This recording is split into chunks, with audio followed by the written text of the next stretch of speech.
Welcome, Choicers. I am Blake E.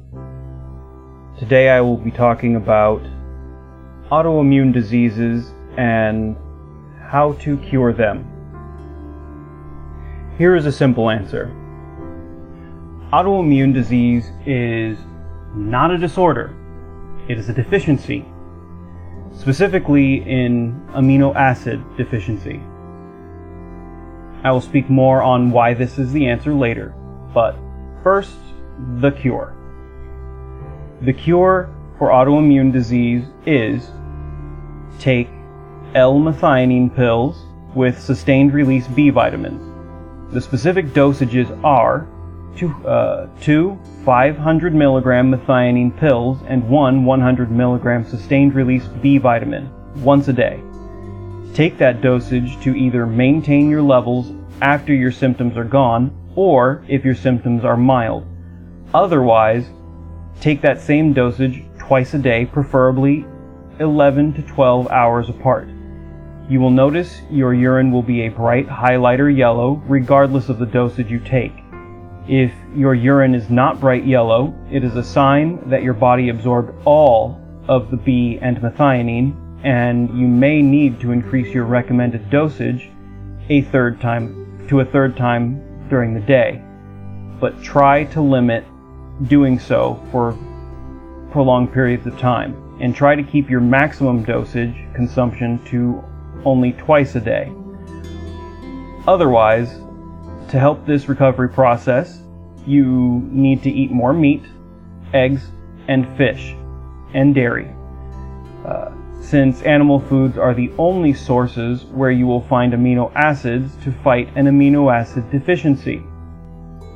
For most of you, there is a very unfortunate problem that should be addressed, and that is caffeine and alcohol destroys amino acids. That also means, to a much lesser extent, chocolate and green tea. Though, with moderation or depending on how severe your autoimmune issues are, you could still have some green tea and chocolate on occasion, and can have some alcohol and coffee very rarely.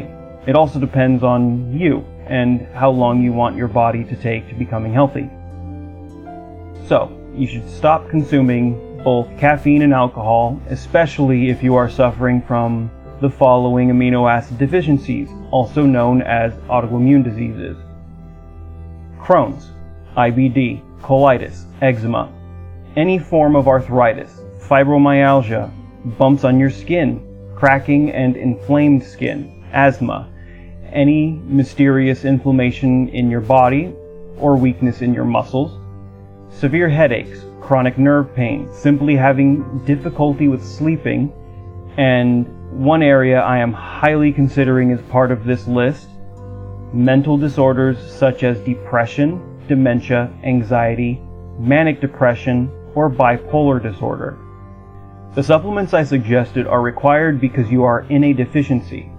Even though supplements are not as effective as consuming the main source, eating perfectly is not going to allow your body to catch up quickly enough after such a severe deficiency that is at a level where symptoms become noticeable.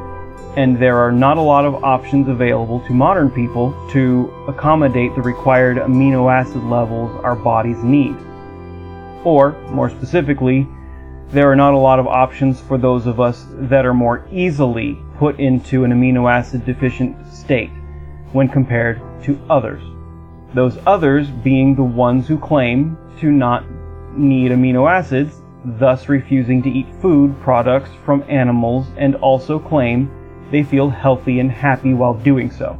Well, they are lucky to be of a genetic composition that is less prone to amino acid deficiency and the more accelerated toll that deficiency takes on some people's bodies. So those that have amino acid deficiency symptoms, that extra boost from supplements is necessary for your body to gain more resources than it is using simply to survive, and have the excess resources to progress toward better health, rather than barely sustaining current health levels or extremely slowly healing over long period of time. from only focusing, if you're only focusing on healing through a better diet. I will speak more on why a perfect diet is not enough a little later. So, if the basic cure and understanding is all you wanted, then feel free to leave, and I hope the best for your health. But if you want to know why this answer is the correct one, keep listening. Are you still here? Good. Many of you watching this already know this, but autoimmunity is the system of immune responses of an organism against its own healthy cells and tissues. Basically, what that means and what the creator of such a definition and idea is, having an autoimmune disease means your body is stupid, and your cells are stupid, and your body destroys itself through the use of white blood cells attacking your body's healthy cells. But apparently only specific cells in specific parts of your body, and nobody knows why those specific places are targeted or why it happens to different parts of the body in every person, yet it still happens to the same usual places in the body, or simply the fact that if your body is supposed to be so stupid that it attacks itself, why are the symptoms so targeted and not all over your entire body? Just wait for it. I'll explain exactly why that very idea, sounding so stupid, truly is as stupid as it sounds. To start, what do we know about how autoimmune diseases act? They all tend to have some form of inflammation and deterioration of cells. When do autoimmune diseases show up in people? Well, naturally, autoimmune diseases happen when the body requires a high amount of resources or during high demand, or is under a lot of strain and trying to repair itself.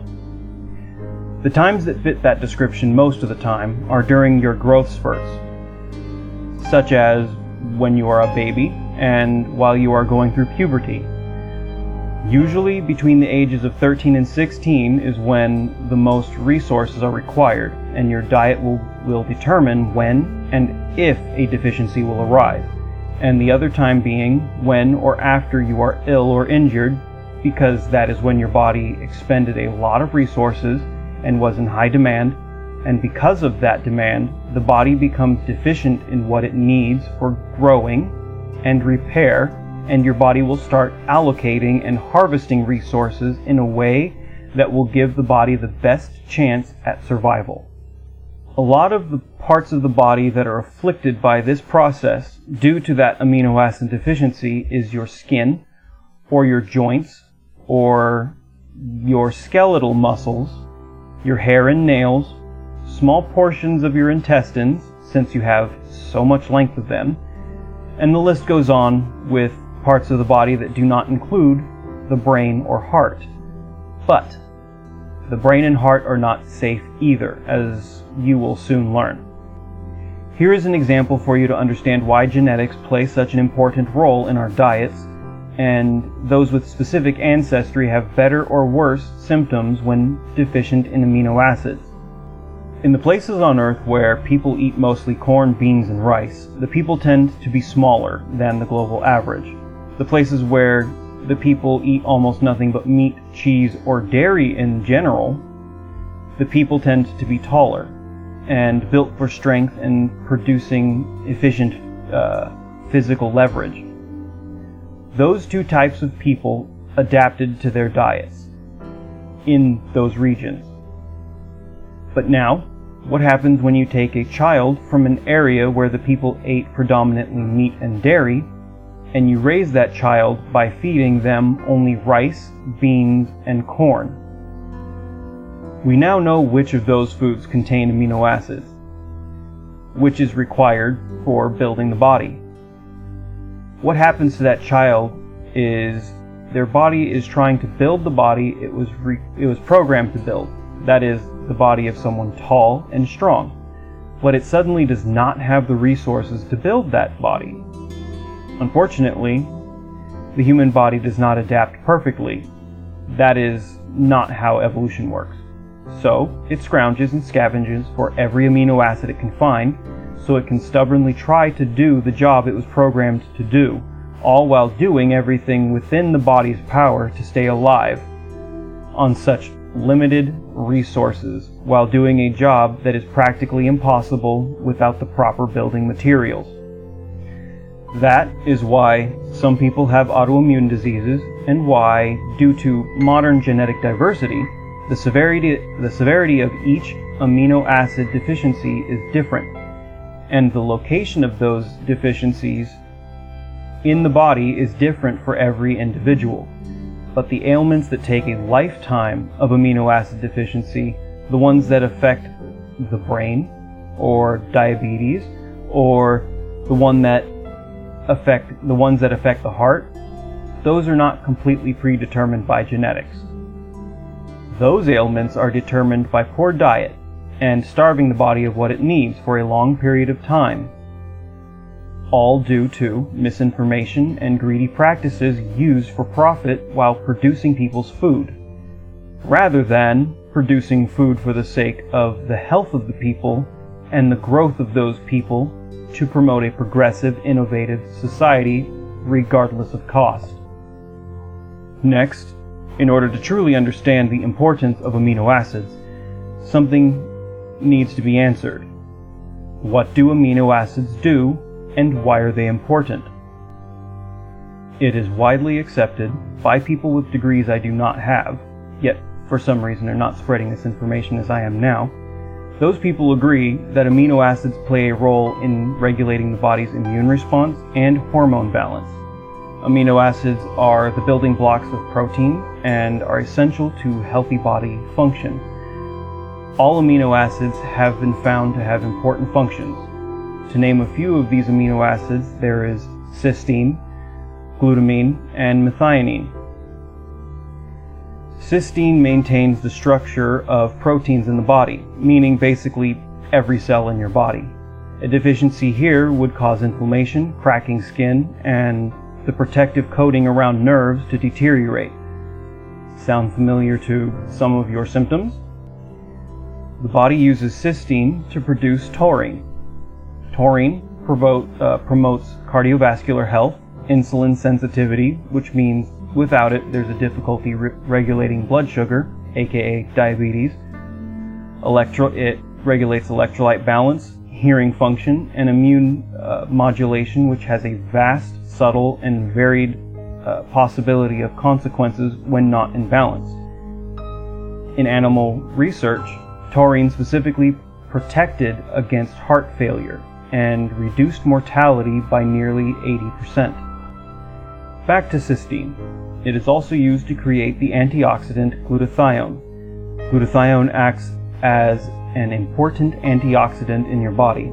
That means it helps combat free radicals, which are molecules that can damage your body's cells, which means cells that are already unstable due to amino acid deficiency will be even more vulnerable to damage and unable to heal, which is a bit of a never-ending cascade that is difficult to recover from, as many of you have experienced if you found me and are watching now. Next, glutamine. It is an amino acid that is used in the biosynthesis of proteins, so without enough of it, immune system weakness and nerve problems can occur, such as fibromyalgia and multiple sclerosis. This specific deficiency often occurs during times of high demand in your body, and this fact has already been proven. Have you heard of this important information, viewer that suffers from either of those two afflictions? Glutamine also plays a role in maintaining the normal integrity of the intestinal mucosa. So, Crohn's disease and colitis prevention when your body has glutamine. Parts of the body that use glutamine most are the cells of the intestines, the kidney cells for the acid-base balance, and in the body's activated immune cells. Here is a link in the chain of information I am building for you. Back to cysteine. The body creates cysteine from an essential amino acid called methionine. What are essential amino acids? Essential amino acids cannot be created in the body and must be obtained through diet. Then there are conditionally essential amino acids, and they can be produced in the body, but will also require you to obtain them through your diet if your body is low on resources, specifically when your body is amino acid deficient and deteriorated because of it. By the way, glutamine is a conditionally essential amino acid. Is everything starting to come together in your head yet? Another fact that will surprise you, that is also proven and believed by those people with the degrees that I do not have: proteins without adequate methionine are not considered to be complete proteins. For that reason, racemic methionine is sometimes added as an ingredient to pet foods. I have not heard of anyone adding that to human food. Do they think humans should eat lower quality foods than their pets? Or is it simply that they already know everything I am telling you now and do not want to have to answer anyone about why they are suddenly starting to add such an additive to our food? So many questions regarding the situation, but moving on. Now that we know methionine is required for the reasons I previously stated, what else does methionine do? Besides cysteine, which is created using methionine, methionine is the only sulfur-containing amino acid. Methionine is required in the synthesis of proteins such as carnitine and melatonin. It also has a fat-dissolving effect, which helps in fat burning or conversion to energy, as well as reducing the body depositing fat in the liver. Related fact: sulfur-containing molecules protect your tissues, helps your body in modifying your DNA, and helps in maintaining the proper function of your cells. A little reminder: cancer grows when cells stop properly functioning and refuse to die. Then, when the cell reproduces itself to be replaced as it should, you end up with a cluster of cells that refuse to die but still keep reproducing, all because they are not functioning properly. Methionine is also required for cartilage formation. Cartilage in the joints requires sulfur to be produced, and when you do not have enough sulfur in your body, people with arthritis, or should I say people with sulfur deficiency, meaning a methionine deficiency, the only amino acid that contains sulfur, those people have prolonged healing processes and more difficulty with protein and cell production, such as during illness or times of high demand in the body, usually meaning puberty or other times of rapid body growth or development. This is such a coincidence. Most people that have an autoimmune disease have a form of arthritis. Some of the main symptoms that appear in those with an autoimmune disease are fatigue, joint pain, and swelling, including arthritis, skin problems such as cracking and inflamed skin, to scaly and bumpy skin, abnormal pain or digestive issues, recurring fever, since your body is barely holding together, inflamed, and your immune system is drastically compromised because your immune modulation and immune systems in general are compromised due to amino acid deficiency. Something that should be known is the fact that inflammation is used to help the healing process. And when tissue is falling apart due to a lack of cohesive structure, it inflames. Also, when you have an injury, it is prone to infection, so the presence of white blood cells is a given. Now, do you remember that definition of autoimmunity being about how your body is stupid and attacking itself? Based on what I just explained, stupid white blood cells are not the cause of autoimmune issues or any resulting inflammation. Here is a helpful metaphor to elucidate that point. Just because an ambulance is at the scene of every accident and crime does not mean they are the one that caused those accidents and crimes. They are just there doing their jobs. The same mistakes are being made about cholesterol trying to repair the damage that many plant foods do to your vascular system. Cholesterol is a type of scab and has so many more important functions beyond facilitating the repair of your vascular system. In short, white blood cells are good, not stupid, and cholesterol is also good. Now, on to what we just learned, plus a few facts I will be sneaking in that I have not mentioned yet. Amino acids affect anti-aging, arthritis and osteoporosis, cholesterol production, which is required for the brain functions and nervous system health, as well as bile production to digest your food. So, amino acids affect controlling or preventing diabetes, fat burning, which would explain why people who eat mostly fruits and vegetables to lose weight instead gain weight, since plants are carbs and fiber convert to sugar, and they do not have any amino acids in them to help your body burn the fat it already stored. Eat fatty animal foods if you want to lose weight. Moving on. Amino acids help with healthy hair and nail growth. How many starving people or vegans do you know that have hair loss issues and easily torn and split nails? Next is regulating hormones. You know about this problem, vegans. Please take the hint for your own health and safety. Especially you unfortunately misformed female vegans. Save yourselves, please. Amino acids help with sleep, which means melatonin production for sleep regulation. Otherwise, you cannot sleep. They help with mood regulation and depression prevention because they are needed in order to produce dopamine and serotonin to stabilize mood, or promote happiness as your default neutral state. They promote and increase mental performance through production of neurotransmitters. Otherwise, you have what people are calling brain fog. Vegans.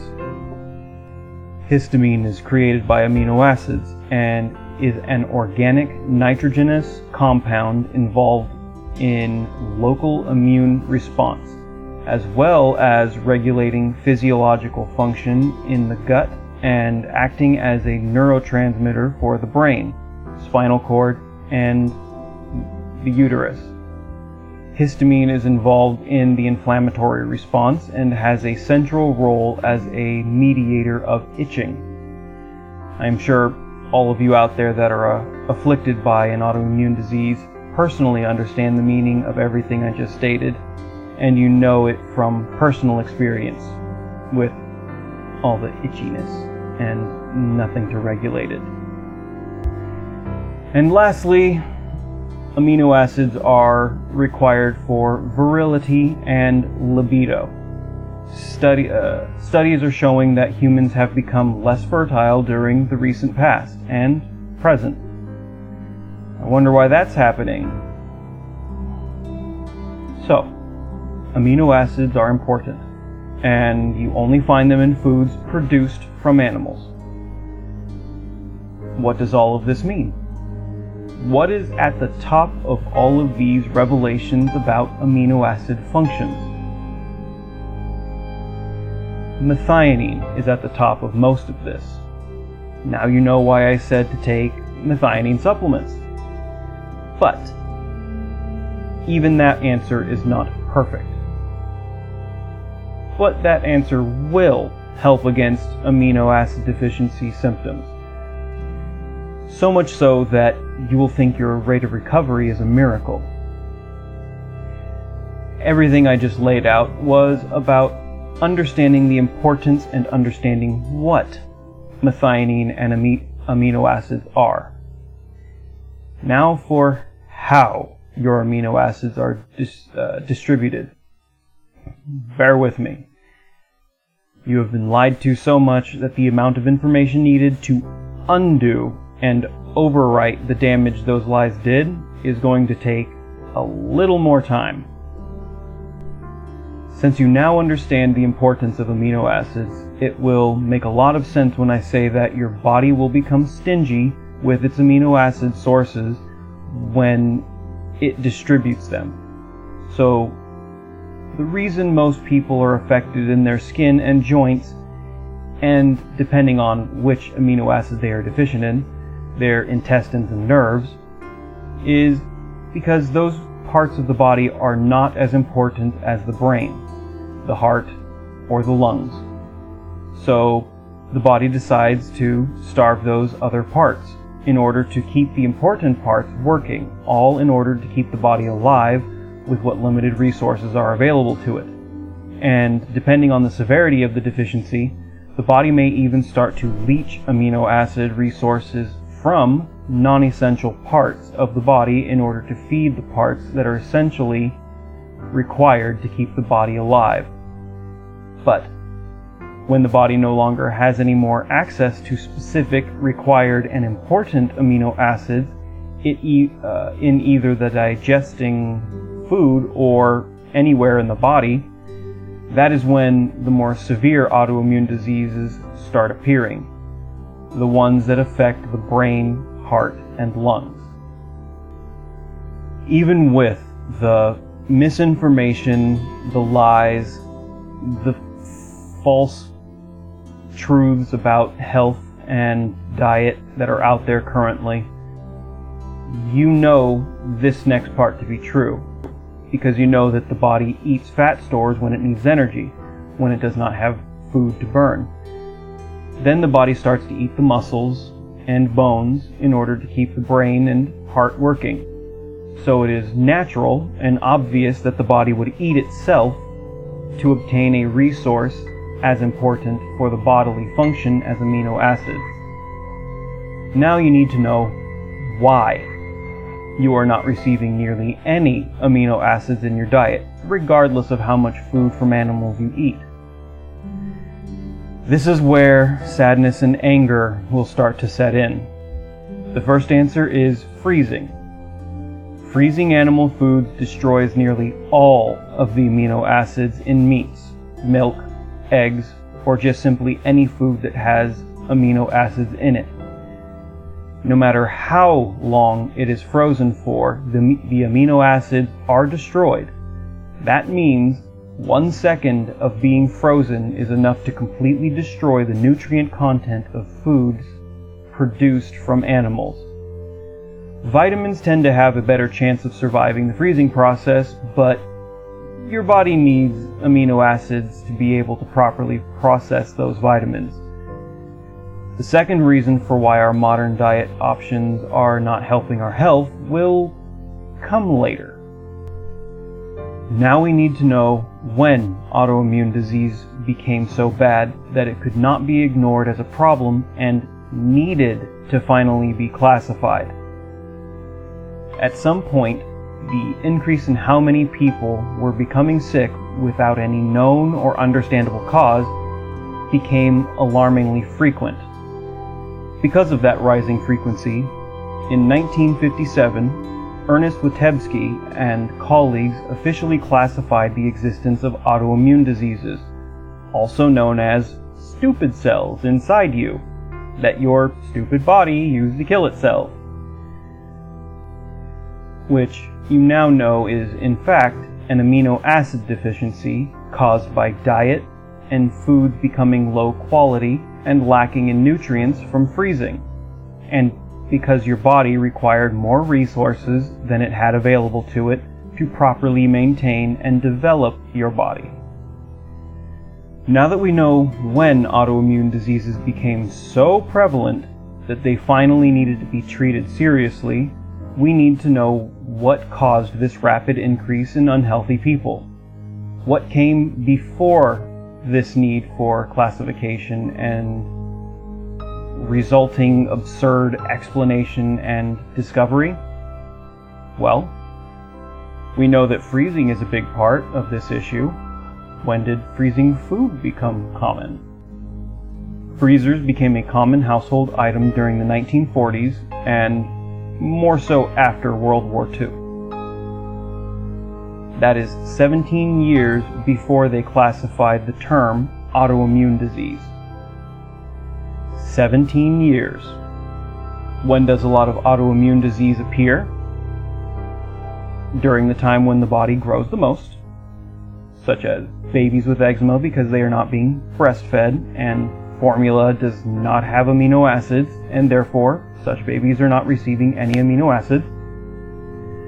But then, you probably guessed it, there is puberty, which is when the more aggressive autoimmune diseases start appearing.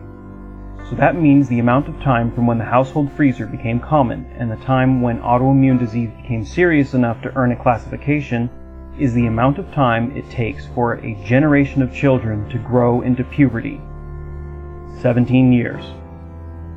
Has that sunk into your mind yet? Is the puzzle starting to connect and make a sad and depressing little picture for you? Is the anger starting to grow? That is not all, though. This is going to become much worse. In the 1940s, when the freezer was becoming a household appliance, people were eating meat and dairy, and at that time, milk was raw and fresh and delivered to your door. Those deliveries were common. These deliveries lasted till around the 1950s to the 1960s, so there was still two uncompromised sources of amino acids, if you include eggs. Even though the now normally consumed frozen meat provided a severely decreased quality from the drastic reduction in amount of amino acids when compared to unfrozen. Now, this is where the picture in the puzzle starts to take shape. The grain industry started their biggest financial boom in the 1970s, when the grain companies raised their prices and demanded that farms start producing more grain crops. By the 1970s, homogenized and pasteurized milk was the main form of milk and was created this way in order to increase the shelf life of milk. But that same process also diminished the nutritional value of the milk, meaning decreased amino acid levels, and also includes the fact that the human body cannot absorb or utilize the fats in milk that has been processed through homogenization and pasteurization. A significant portion of the nutrients in animal foods are stored in the fats, and that form of altered milk fat cannot be accessed by the human body. Another healthy, stable source of amino acids gone. Now that the grain industry has grown vastly and are pushing farms to grow grains, or else, a few years later, when the grain production in America reached a high enough level, something was noticed by those grain industries. People are doing something unprofitable. People are eating high-fat, high-protein diets. But how can you force people to eat more grains? In 1977, the American Food Pyramid was officially introduced nationally as the healthiest diet option by a named Ansel Keys. And what was the type of food that everyone was told they should be eating the most? And was the healthiest option? Grain. And foods made with grain. Second healthiest? Well, that would be vegetables and fruit. Still not a single amino acid source to be found in the two supposedly healthiest food categories on the food pyramid. The two categories that should be eaten the most. Then the next two categories were basically anything with protein. That meant beans and nuts, which have amino acids in them, but for some reason our bodies cannot process them. Maybe because we are not small rodents and birds? But the other part of the pyramid that is on the bean and nut level is lean meats and lean dairy. This protein section of the pyramid was considered barely healthier than the last section of the pyramid, the sugars and fats section. So that means if you remove the beans, nuts, and sugars from the supposedly least healthy part of the pyramid, that part that you should limit your consumption of, you will have the healthiest diet for humans. Yet, everyone was told that fats were as bad as sugar, rather than being informed that fats were the healthiest sources of energy and nutrients. I wonder why breast milk has so much fat in it. Maybe because it's kind of required and super healthy. Continuing. Everyone was told that they should limit their meat consumption, and when you do eat it, the meat should be lean and limited in the fat content, because fats are bad and as bad as sugar. Instead, you should eat grain foods. Grain foods, which break down into sugar to be used for energy, and also contain almost no nutrients that can be absorbed by humans. But again, sugar is bad. Also, we should eat vegetables and fruits, since vegetables also break down into sugar the same as the grain foods. Oh wait, but sugar is bad. Fruits are also similarly broken down into sugars, but also come with the added bonus of naturally added sugar. But sugar is bad? And for some reason, meat, fat, and dairy are bad. Unless you are diabetic, then for some reason you should eat meat, fat, and dairy, because only then is that type of diet healthy. Anyone else perplexed by this insanity and stupidity? Vegetables are not healthy for you, and to some extent neither is fruit. An unfortunate majority of vegetables will inhibit nutrient absorption, including amino acids. Only a select few vegetables can be made fully safe to eat, but only after they are properly prepared in a way that is required for that vegetable. Vegetables and fruit all break down into sugars, so they contribute to diabetes. If a diet heavy in vegetables and fruits is consumed for long enough, the brain will be affected. Most of the time, that would be classified as Alzheimer's, also starting to be known as type 3 diabetes. Along with that, there is dementia, or anything else that affects the brain in any stage of life, including depression, anxiety, manic depression, or bipolar disorder. All the issues I mentioned just now would arise if there is not enough amino acids in your diet.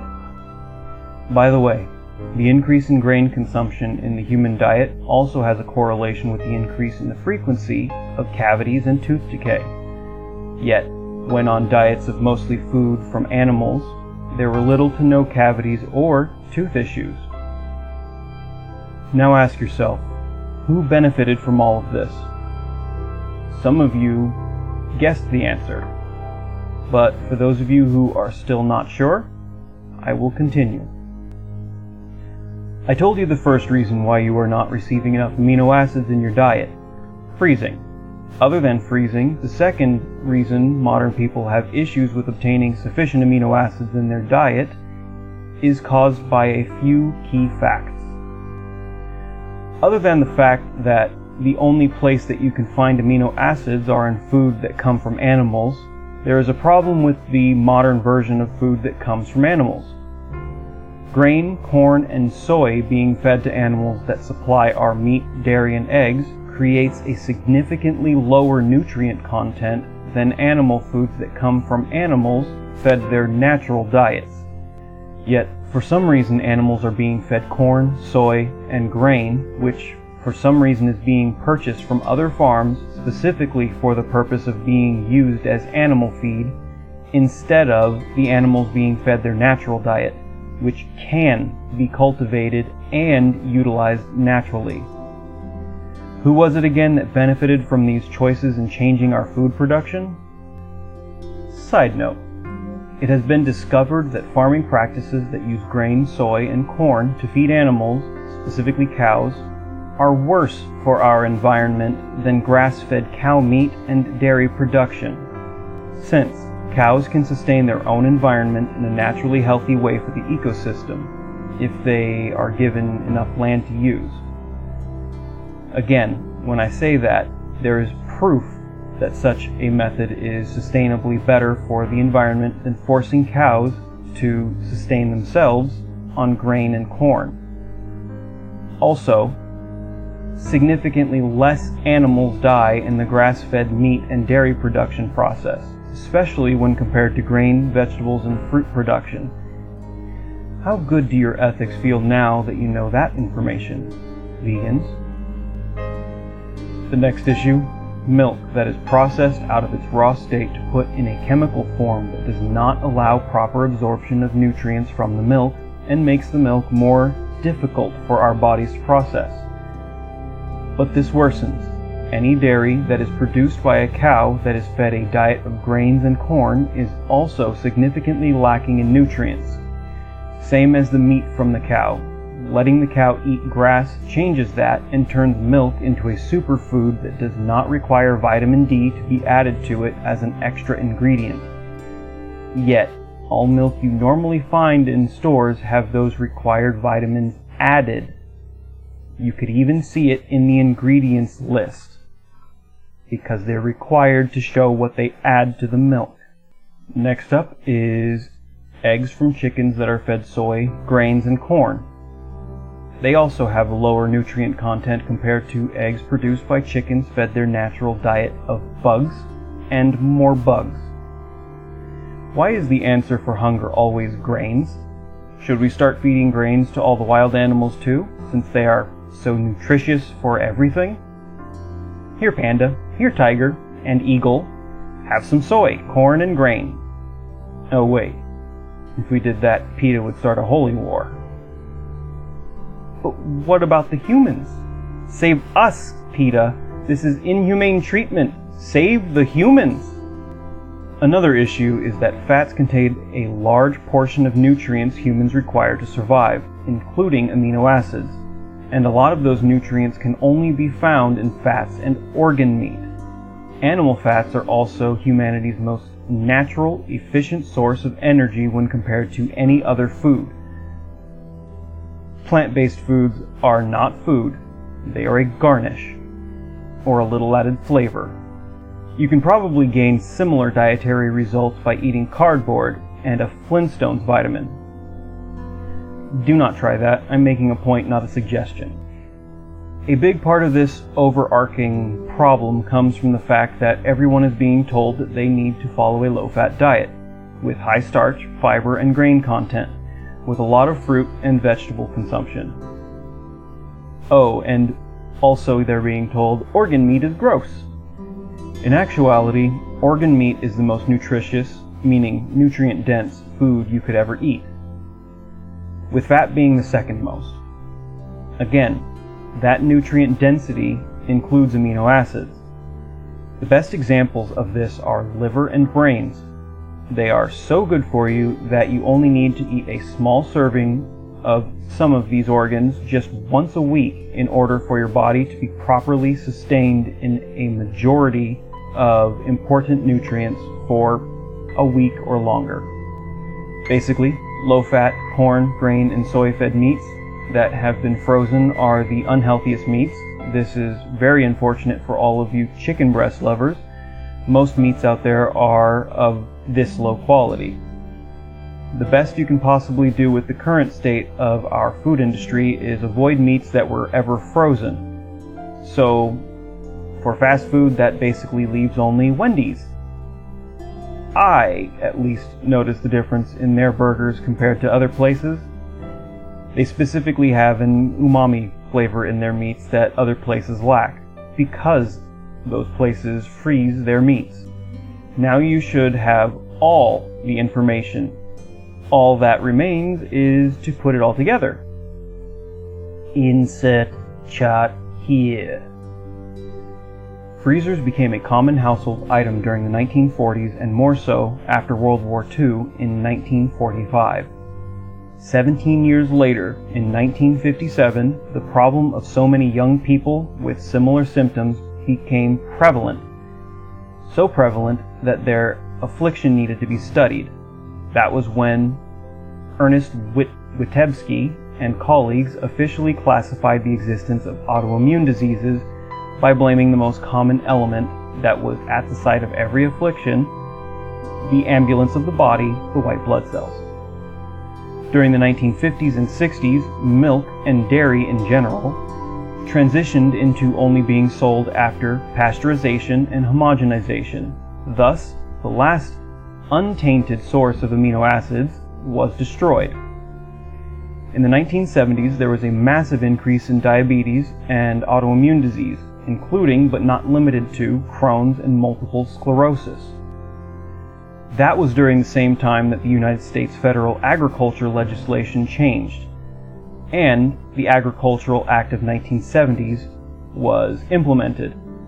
The result was the grain companies raised their prices for sales of grain and for production of grains and started pressuring the farms to start producing more grain and plant foods, thus leading to the 1970s farm boom and never before seen level of farm profits from grains and corn, and the profits are still rising to this day, thanks to misinformation on nutrition and misinformation on healthful diets. 1977, the food pyramid was introduced to America by Ancel Keys. People were now being told that the healthiest diet to adopt was what is shown on the food pyramid. That meant that people were told by their government that the less meat and fat in American diets was healthiest. This is the same government that supported the 1970s Agricultural Act, the government and the act that created a multi-billion-dollar monster of greed and disregard for human life. The monster that damages people's health by way of vascular damage, and our body's healthy response is to use cholesterol to repair that vascular damage. That ambulance analogy applies here as well, but our bodies cannot cope quickly enough and are inevitably overwhelmed by the continued adherence to damaging diets that were inflicted upon us. Arterial clogging is the inevitable result, while the body struggles to fight against the damage you do not know you are doing. Back to our government inflicting a parasitic industry upon us because of greed. The result being the rise in cavities, the overall nutrient-lacking diet standard.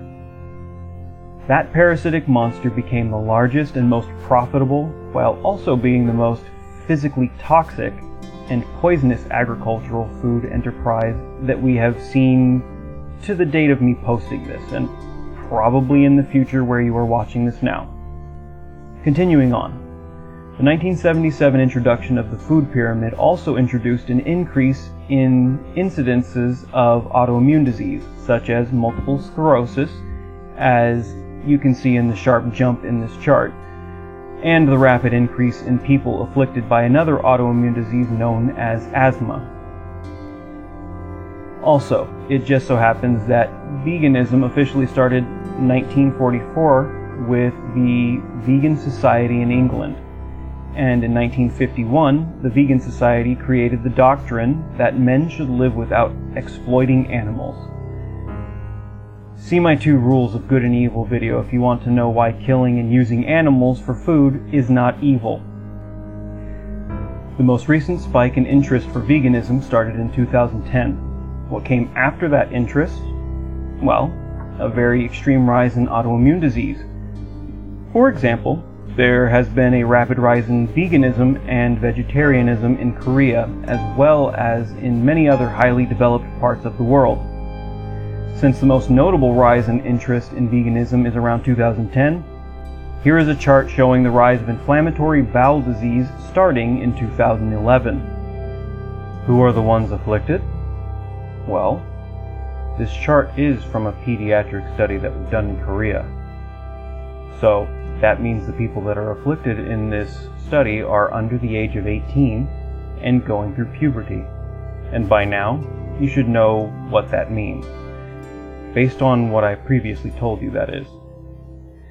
Something you may have noticed in one of the charts I displayed is that countries that cannot afford to grain feed and factory farm, and probably only have the option to eat a lot of naturally produced animal foods as a result, seem to have nearly no issues with autoimmune disease.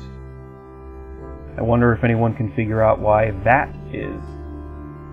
As you can see, all of these afflictions are rising in the amount of people suffering from them. There has been no reduction in the frequency or growth in numbers of those afflicted with either autoimmune diseases or in any of the diseases you now also know to be the many other amino acid deficient disorders the modern world is currently afflicted with. There is no sign of an effective cure being either known or developed. That is, until now. Starting now, right here, with you and me. There is a cause for these maladies, and there is a remedy. There is a cure. So what do we now know? Freezing meat is bad for you, nutritionally speaking. Vegetables and fruits do not contain amino acids, and mostly vegetables can or will block your body from absorbing nutrients. Therefore, they are not nutritionally useful or even required in your diet, and can even be detrimental to your health. But our bodies can use vegetables and fruits for calories, meaning energy only, and fruits are at least capable of giving us some vitamins with less chance of blocking our bodies from absorbing other nutrients. Vegetables and fruit will not keep anyone healthy, and the human body will deteriorate without food from animals. We now know that what little amino acids we do consume from our stifled diets can or will be destroyed by caffeine, and we also know that amino acids are the answer to a lot of our world's health problems. Potatoes, Asian rice, avocados, some citrus, real quality sourdough bread and rye bread are some of the non-meat foods that are mostly safe, but they cannot replace what meat, dairy, and eggs do for our health. Consider everything I told you and compare what I said to the growing frequency of autoimmune disease and brain deterioration at elder ages, and sadly at younger ages as well. After everything I have informed you about, how do you feel about baby formula and the rise of atopic dermatitis, also known as eczema, in infants? There are no amino acids in baby formula, and an extra note, anyone who forces their child to follow a diet devoid of amino acids, also known as a vegan diet and to some extent vegetarian diet, those people are child abusers that do not know they are causing harm. They may not know about anything I have told to you, but they are destroying their child's health, and it should be considered at least child endangerment and neglect, because that type of diet is tantamount to starvation for that child's body and their resulting stunted growth. Those that continue to force a diet devoid of amino acids on their children after learning about everything I had to say on this subject should be considered a child abuser and should have their children taken away from them for the safety and future development of those children. The same can be said about those that are vegan or vegetarian while pregnant and cause birth defects or low infant birth weight, and in some cases, miscarriage. Have you ever wondered why so many vegans and vegetarians are incapable of producing milk or enough milk to feed their child? Even when they do produce milk, it is not much better than the milk from a grain-fed cow, which is also devoid of the minimum required nutrients for a healthy diet and a healthy body. You could simply ignore me and enjoy your short life raising your physically and mentally stunted child when they die before you, because at least you had the advantage to at least have been fed animal foods growing up, even if they were crap in quality. Those of you who protect children from this type of treatment, you are truly a beautiful and heroic person. Spread this information and protect the children.